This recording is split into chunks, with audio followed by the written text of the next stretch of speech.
ఇక Saikrishna missing case దర్యాప్తునకు సిట్ను ఏర్పాటు చేసింది ఆంధ్రప్రదేశ్ ప్రభుత్వం. కృష్ణలంక పిఎస్లో సిట్ బృందం విచారణ చేస్తోంది. మరోవైపు ఈ కృష్ణలంక శ్మశాన వాటికలో అనాథ శవాల అంత్యక్రియల వివరాలను కూడా తీసుకుంటూ ఉన్నారు. మరోవైపు చూస్తే ఈ కేసులో ఆరోపణలు ఎదుర్కొంటూ ప్రజెంట్ అబ్స్కాండింగ్లో ఉన్న సిఐ నాగరాజుకు మద్దతు పెరుగుతోంది సార్. సోషల్ మీడియాలో కూడా వీఆర్ విత్ యూ అంటూ, ఐ స్టాండ్ విత్ యూ అంటూ కూడా స్టేటస్లు చాలామంది పెడుతూ ఉన్నారు.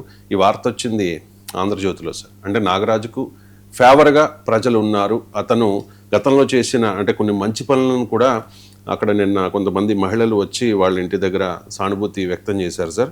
నాగరాజుకు జేజేలు, అరెస్టు ప్రచారంతో ఇంటికి చేరుకున్న మహిళలు, కృష్ణలంక ప్రశాంతంగా ఉండడానికి ఆయనే కారణం, సొంత డబ్బులతో సీసీ కెమెరాలు పెట్టించారు, చర్యలు తీసుకుంటే ఉద్యమిస్తాం, మద్దతుగా ర్యాలీ కూడా చేశారు సార్.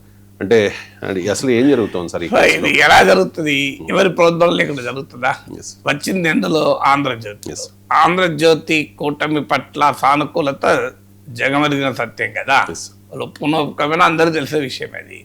సో మరి ఎందుకు అంటే ఒకవైపు ఏమో మేము న్యాయం చేస్తాం, సాయికృష్ణ తల్లి కుటుంబాన్ని కూడా పిలిపించి ముఖ్యమంత్రి కలిశారు.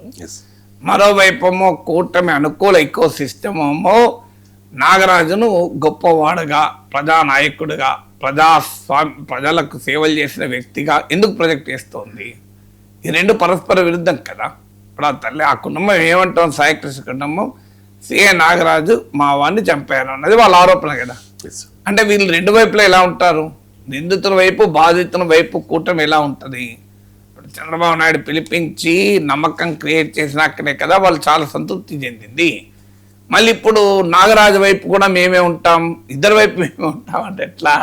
సో అందువల్ల క్లియర్గా ఎక్కడో ఒక్క చోట నాగరాజును డిఫెండ్ చేస్తోంది అధికారంలో ఉన్నవారన్న భావన కలగదా? ఈ వార్తల వల్ల, ఈ సోషల్ మీడియా ప్రచారం వల్ల ఏం సాధించదలుచుకున్నారనేది ఒక ఫండమెంటల్ క్వశ్చన్ వస్తుంది కదా. అంటే అప్పుడు నాగరాజు వైపు అధికార కూటమి, సాయికృష్ణ వైపు ప్రతిపక్షము అనేటువంటి భావన పెరగడానికి వీరి వార్తలే కారణమవుతున్నాయి కదా. లేకపోతే సడన్గా నాగరాజుకు ఐ థింక్ పేజ్ 1లో వేసినట్టు, పేజ్ 1 ఫ్రంట్ పేజీలో ర్యాలీలు, అసలు ర్యాలీలు ఆర్గనైజ్ ఎవరు చేయండి అవుతాయా? మనకు తెలియంది ఏమున్నది? సో అది కూడా ఇన్ని రోజుల తర్వాత, ఇప్పుడు ఈ ఇష్యూ నాగరాజు గురించి చర్చ ఎన్ని రోజులు అయింది? చాలా రోజులు అయింది కదా. మరి ఇన్ని రోజుల తర్వాత ఎందుకు వస్తున్నాయి? నిజంగానే నాగరాజు పట్ల ప్రజల్లో మంచి పేరు ప్రఖ్యాతులు ఉంటే ఇమీడియట్గా వస్తాయి, ఇంత లేట్ కావు. ఇప్పుడు మరి ఇంత లేట్గా ఎందుకు వస్తున్నాయంటే క్లియర్గా ఎక్కడో ఒక చోట దీన్ని వెనకాల ఎవరెవరు ఉన్నారనేది అర్థమవుతుంది. ఎవరున్నారో మనకు తెలియదు కానీ వార్తలు మాత్రం ఆంధ్రజ్యోతిలో ఉన్నాయి. దాన్ని బట్టి మనకు రకరకాల కంక్లూజన్లు రావడానికి ఆస్కారం ఏర్పడుతుంది. అందువల్ల ఇప్పటికైనా ప్రభుత్వం సాయికృష్ణకు అన్యాయం జరిగింది, ఈ నేరం చేసిన వాళ్ళని మేము ఎంతకైనా వదలము అనేటువంటి మెసేజ్ ఎక్కడిస్తోంది? ఒక లాకప్ డెత్కు కారణమవుతున్నాడన్న ఆరోపణ ఎదుర్కొంటున్న సిఐ పైన అనుకూలంగా వార్తలు రాయడంలో ఏంటి సంకేతం అనేది క్వశ్చన్ కదా. సో ఇది మొదటి క్వశ్చన్. రెండవది, ఇప్పటికీ న్యాయ విచారణకు ఎందుకు ఆదేశించడం లేదు? ఈవెన్ టుడే ఎవరు డిపార్ట్మెంటల్ ఎంక్వైరీ, పోలీస్ ఎంక్వైరీ, మన జ్యూరిస్ప్రుడెన్స్లో ఉన్న ప్రాథమిక సూత్రం ఏంటి? మీరు న్యాయం ఇవ్వడమే కాదు, ఇచ్చినట్లు కనిపించాలి కూడా. సో నీవు ఈనాటికి కూడా జ్యుడిషియల్ ఎంక్వైరీ డిమాండ్కి ఎందుకు ఒప్పుకోవడం లేదు? ఈవెన్ టుడే సిట్ వేశారు, అందులో ఎస్పీలు, ఉన్నతాధికారులే కదా. ఆరోపణే పోలీస్ వ్యవస్థ పైన. సో హౌ కెన్ ఎవరిపైనైతే ఆరోపణ ఉందో వారి అది వ్యవస్థలోనే ఉన్న ఉన్నతాధికారులు జడ్జెస్గా ఎలా ఉంటారు? ప్రాక్టికల్గా సాధ్యమా? సో కాన్ఫ్లిక్ట్ ఆఫ్ ఇంట్రెస్ట్ ఉండదా? సో ఎక్కడో ఒక చోట తమ వ్యవస్థలో ఉన్న వారిని ప్రొటెక్ట్ చేయడానికి ప్రయత్నం జరుగుతున్న అనుమానం ప్రజలకు రాదా? ఎంత ఆనెస్ట్ ఆఫీసర్స్ ఉన్నా కూడా భావన వస్తుంది. ఒకవైపు ఏమో అధికార కూటమికి అనుకూలంగా ఉన్న ఇకో సిస్టంలోమో నిందితులైన సిఐ నాగరాజుకు అనుకూలంగా వార్తలు, ప్రచారము, క్యాంపెయిన్ నడుస్తుంటుంది. మరోవైపు ఏమో ప్రభుత్వంలో భాగమైన పోలీసు వ్యవస్థ పైన విమర్శలు వస్తుంటే అదే పోలీసు వ్యవస్థ ఎంక్వైరీ చేస్తాను తప్ప ఇండిపెండెంట్ ఎంక్వైరీ చేయమంటారు. ఇక మూడోది ఏమవుతోంది, ఈలోగా సాయికృష్ణ రౌడీ షీటరు, సాయికృష్ణ నేరస్తుడు, ఇంకో ఆయనకు 2018 ఆ గతంలోనే ఆయన పైన కేసులు ఉన్నాయి చూడండి అని ఒకటి ఎస్టాబ్లిష్ చేసి, అంటే మీరు ఇందులో క్లియర్గా చూడండి, లాకప్ డెత్ గురైన వ్యక్తి నేరస్తుడు అని ఎస్టాబ్లిష్ చేసే ప్రచారం జరుగుతోంది అధికారంలో ఉన్న వైపు నుంచి. ఈ లాకప్ డెత్కు కారణమైన నాగరాజు మంచివాడు అని ఎస్టాబ్లిష్ చేస్తాను. అంటే అల్టిమేట్గా ఈ లాకప్ డెత్ జస్టిఫై చేస్తున్నట్టే కదా, మీకు క్లియర్గా కనబడుతుంది కదా. ఒకవేళ ఈ రెండు వార్తలు ఒకే పత్రికల్లో వస్తున్నాయి కదా, నాగరాజు చాలా మంచివాడు, సాయి కృష్ణ రౌడీ. ఏం చెప్పదలుచుకున్నారు దీంతో? ఇష్యూ దీంతో ఏం చెప్పదలుచుకున్నారంటే లాకప్ డెత్ కరెక్టే, లాకప్ డెత్ జస్టిఫైబుల్ అనే భావన ఎందుకు క్రియేట్ చేస్తున్నారు అంటే రౌడీలపైన ఉక్కుపాదం మోపద్దా అని నాయకులే మాట్లాడుతున్నారు. ఎవరద్దన్నారు ఉక్కుపాదం మోపద్దని? ఉక్కుపాదం ఏంటి? సమస్త లోహాలతో కూడిన పాదం మోపండి, ఎవరద్దంటున్నారు? దానికి ఎవరన్నా కాదద్దంటున్నారా? కానీ రౌడీ షీటర్ అయినా కూడా లాకప్లో కొట్టి చంపే అధికారం ఉందా అనేది క్వశ్చన్ కదా.